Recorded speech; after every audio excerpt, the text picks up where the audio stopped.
capture the sit and the down behavior with Penny. Okay. And she seems to have a really good muscle memory with those behaviors. She's picking up on those, so we're ready to start naming that behavior. We're also ready to start adding in what we call our implied stays.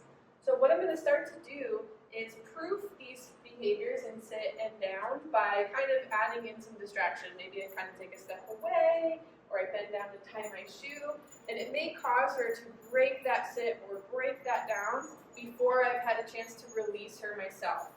So what I'm going to do in the beginning is pair my no reward marker with some food pressure. And when we use food as a pressure, it doesn't necessarily mean that I have to feed her that food. So I'm going to show you guys what that means. So if we ask Penny, no thank you. If we ask Penny to sit, I can use my good reward marker, good, and feed if I want to, good. And while she's learning, it is good to have a high rate of reinforcement, good.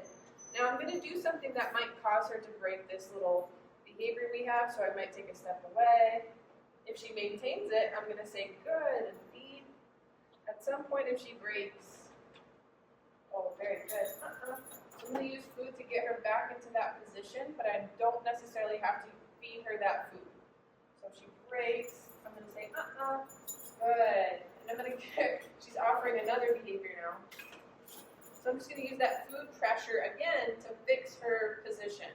Now I'm going to feed her. Good. So I use that food to pop her from that down into that sit. I kind of stepped into her as well, so that's spatial pressure.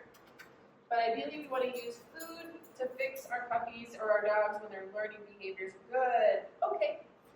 I can choose to feed her after I release her with my release word, or I could release her with a clicker, in which case I will always pair with food. So those are the two ways we can release her from that behavior. But when she breaks out of that position, I'm using food as the pressure to kind of show her how to get back to that position for right now while she's still learning this behavior and when we're first introducing the no reward marker into this system.